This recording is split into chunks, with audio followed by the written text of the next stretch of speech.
आज 4/1/26 को Basu marriage hall में भारत मुक्ति मोर्चा के तत्वाधान में माता सावित्रीबाई फुले की जयंती बड़े धूमधाम से मनाई गई, जिसमें भारत मुक्ति मोर्चा और वामसेप के अधिकारी एवं कार्यकर्ताओं ने संबोधित किया। साथ ही मूल निवासी बच्चों ने सांस्कृतिक कार्यक्रम प्रस्तुत किया। देवदासी सती जैसी प्रथाओं में झगड़ा हुआ था। पुरुष प्रधान संस्कृति में स्त्री का बढ़ना मानो अभिशाप था। ऐसे में क्या होगा स्त्री का भविष्य, क्या होगी स्त्री की दशा? वो एक स्त्री ही समझ सकती थी और यही बदलाव लाने के लिए दो रणरागिनियों ने जन्म लिया, जिनके नाम थे सावित्रीबाई फुले और फातिमा शेख।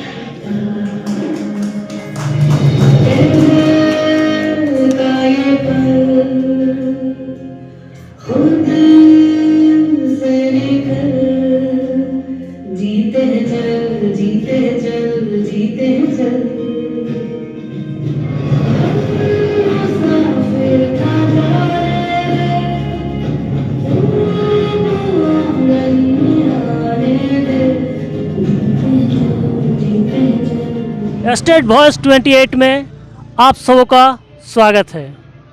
आज हम बासु मैरिज हॉल में हैं और आज यहाँ पे भारत मुक्ति मोर्चा के तत्वाधान में माता सावित्रीबाई फुले की जयंती मनाई जा रही है। तमाम भारत मुक्ति मोर्चा के कार्यकर्ता हैं, जिनमें अरविंद कुमार महतो जी हैं। माता सावित्रीबाई फुले की जयंती मनाना और इस जयंती मनाने के पीछे इनका क्या उद्देश्य है? सबको जोहार, जय मूल निवासी। आज हम लोग धबोनी में माता सावित्रीबाई फुले का 196 जयंती हम लोग मनाने जा रहे हैं 3 जनवरी। और देखिए, एक कहावत है कि जो कौम अपने इतिहास नहीं जानता वो कभी अपना भविष्य का निर्माण नहीं कर सकता है। हमारा जो इतिहास रहा है इस भारतवर्ष में, भारत के जो मूल निवासी हैं, बहुत गौरवशाली इतिहास रहा। इस इतिहास को मनुवादियों द्वारा इसको नष्ट किया गया है, ख़त्म किया गया है और यहाँ के लोगों को गुलाम बनाया गया है। और जैसे ही हम लोगों ने इतिहास को पढ़ा, इतिहास को जानने का काम किया, तो सभा के माध्यम से, संगठन के माध्यम से फिर हमने अपने समाज को जागृत करने का काम हम लोग कर रहे हैं। और भारत मुक्ति मोर्चा और बहुजन क्रांति मोर्चा का बैनर तले आज का जो कार्यक्रम है माता सावित्रीबाई फुले का हम लोग जयंती मना रहे हैं। और इस जयंती में जितने भी लोग हमारे आए हैं, पूरे समाज के लोग आए हैं, सबको विचारधारा देने का काम कर रहे हैं। यही कार्यक्रम है आज का। और हमें पता है कि माता सावित्रीबाई फुले और ज्योतिबा फुले का बहुत ही बड़ा योगदान रहा है इस देश में और हमारे बहुजन समाज में। इस समाज को पढ़ने का अधिकार तक नहीं था। ये समाज गुलाम था, ब्राह्मणवादियों मनवादियों का गुलाम था ये समाज। ना पढ़ने का अधिकार था, ना संपत्ति रखने का अधिकार था। तो सबसे पहले 1818 में माता सावित्रीबाई फुले द्वारा ही पहला महिलाओं का स्कूल खोला गया था और महिलाओं को पढ़ने का जो अधिकार है सबसे पहले वहीं पे दिया गया था। इससे पहले पढ़ने का अधिकार किसी समाज को था नहीं और महिलाओं को तो दास दासी गुलाम बना के रखा गया था। आप रामचरितमानस पढ़िएगा। रामचरितमानस में एक श्लोक है, आपका श्लोक है, ढोल गवार शूद्र पशु नारी सकल तारन के अधिकारी।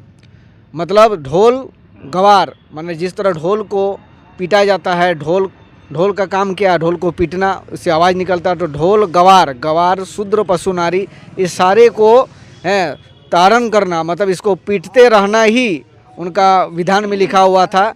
और जब से संविधान बना इस देश में, संविधान बनने के बाद बाबा साहब के द्वारा संविधान बनाया गया और इस देश के बहुजन समाज जिसे अछूत, जिसे शूद्र बना के रखा गया था, जिसे गुलाम बना के रखा गया था, उनको अधिकार मिला, पढ़ने का अधिकार मिला, संपत्ति रखने का अधिकार मिला और शिक्षा का अधिकार मिला। ये सारा जब अधिकार मिला तो हम लोग जागृत हो रहे हैं, हम लोग अपने इतिहास को जान रहे हैं, अपने अधिकार को पहचान रहे हैं और ये पूरा समाज अब अपना अधिकार को लेने के लिए, अपने अधिकार को पाने के लिए संघर्ष कर रहा है, आंदोलन कर रहा है और हम लोग इसको पा के रखेंगे। साथ में हमारे अजय कुमार बावरी जी हैं जो बामसेब के जिला प्रभारी हैं। आप लोग चैनल का सबसे पहले मैं धन्यवाद देना चाहता हूं। और अभी आप लोगों ने देख रहे हैं कि हम लोग अभी आपका बासु भवन में जो है धोबनी में आपका जो है मुनिडी क्षेत्र में ही अभी हम लोग जो है राष्ट्र माता सावित्रीबाई फुले का जो 196वां जो है हम लोग जयंती का समारोह का कार्यक्रम लगाए हुए हैं और काफ़ी संख्या में महिलाएं भाग ली है। यहाँ का स्थानीय लोग भाग लिए हैं, जो भी SC ST OBC और इस धर्म परिवर्तित जो समाज के लोग हैं अभी बड़ी जो इसको जो है धूमधाम से लोग जो है मना रहे हैं। और पूरे देश भर में जो है क्योंकि महिलाओं को लेकर खास करके जो अभी आज से 10,000 साल पहले जो अमर कहानी है, जो संघर्ष रहा भारत की प्रथम महिला शिक्षिका होने के बावजूद भी उनको अभी भारत में दर्जा नहीं मिला है, जबकि सारा श्रेय अगर महिलाओं का मतलब सर्व समाज की महिलाओं का जो है पहला स्कूल खोलने वाली बच्चों के लिए, छोटा अनाथ बच्चों के लिए, विधवाओं के लिए, उसके गर्भवती महिलाओं के लिए, सभी वैसे जातियों को लेकर उन्होंने अपना जो है बड़ा संघर्ष और जीवन को लेकर जो उस दौर में जहां असमानता का घोर जो है दौर चल रहा था उस बीच में निकल करके और शिक्षा का अलग जगाई। और आज जो कुछ भी रिजल्ट पूरा भारत में हम लोग का देख रहे हैं फुले अम्बेडकरी विचारधारा में या तमाम जो महिलाएं जो पढ़ रही है भारत की, वो माता सावित्रीबाई का ही देन है। बहुत बहुत धन्यवाद आपका स्टेट वॉइस 28 चैनल को। कहना चाहूँगा कि अगर हमारे बहुजनों के इतिहास को अगर लोगों को बताया जाए, जिसे मनुवादियों के द्वारा JCB के द्वारा ढका गया है, अगर उसकी जानकारी अगर लोगों को दिया जाए तो वो स्वतः जो है प्रबल और सशक्त आत्मनिर्भर खुद बन करके उभर सकती है और उसे किसी का भी सहायता मदद लेने की भविष्य में जो है ज़रूरत नहीं पड़ेगा। आपका बहुत बहुत धन्यवाद। स्टेट वॉइस 28 के माध्यम से आज जो धोबनी बस्ती में माता सावित्रीबाई फुले जी की जयंती जो मनाई जा रही है, इस अवसर पर मैं भारत मुक्ति मोर्चा धनबाद जिला का कोषाध्यक्ष के नाते अपने बहुजन समाज से मैं यह रिक्वेस्ट निवेदन करना चाहता हूँ कि आज हम लोग जो कुछ भी हैं माता सावित्रीबाई फुले और तमाम बहुजन जो महापुरुष हैं जो संघर्ष किए और उनके संघर्ष के बदौलत आज हमारे तन पर जो कपड़ा दिख रहा है, पॉकेट में पेन दिख रही है, हमें कुर्सी मिल रही है, थोड़ा बहुत मान सम्मान मिल रहा है, ये सबके पीछे हमारे जो महापुरुष हैं उनका बहुत बड़ा योगदान है, उनका बलिदान है।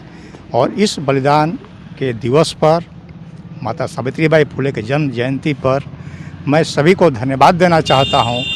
और एक निवेदन मैं विशेष रूप से करना चाहूँगा कि आज का जो दौर है, भारत फिर असमानता की ओर जा रहा है। जो मनुवादियों की प्रेरणा है, उनकी सोच है और यह सोच उनको मनुस्मृति से मिलती है। इस मनुवादी व्यवस्था को, जो ब्राह्मणी व्यवस्था है, इसको भारत मुक्ति मोर्चा ने तय किया है कि इस व्यवस्था को आज नहीं तो कल हम बदलने का काम करेंगे। और इसलिए हम अपने पूरे समाज में इस मैसेज को लेकर के जा रहे हैं और जागृति पैदा कर रहे हैं। इस जागृति के माध्यम से मैं सभी भारत के मूल निवासियों को आश्वस्त करना चाहता हूं कि आज नहीं तो कल आप इस मुहिम से जुड़ें, हमारा साथ सहयोग करें। दिन दूर नहीं है, हौसला चाहिए और हौसला जब आपके अंदर आएगा तो हम स्वतः आज़ाद हो जाएंगे। बाबा साहब ने कहा था, गुलामों को गुलामी का एहसास करा दो, वो खुद ब खुद आज़ाद हो जाएंगे। इन्हीं शब्दों के साथ आपके चैनल को मैं फिर धन्यवाद देता हूँ। अगर शिक्षा की देवी कोई इस देश में है तो वह केवल और केवल राष्ट्रमाता सावित्रीबाई फुले जी है।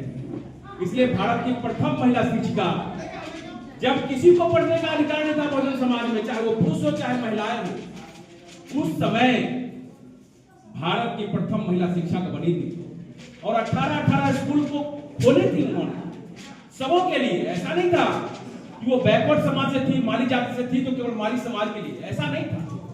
वो ब्राह्मण समाज की महिलाओं को भी पढ़ाने का काम की थी, क्योंकि ब्राह्मण की महिलाएं भी पढ़ी लिखी नहीं हुआ करती थी, उसको भी पढ़ाई से वंचित किया गया था।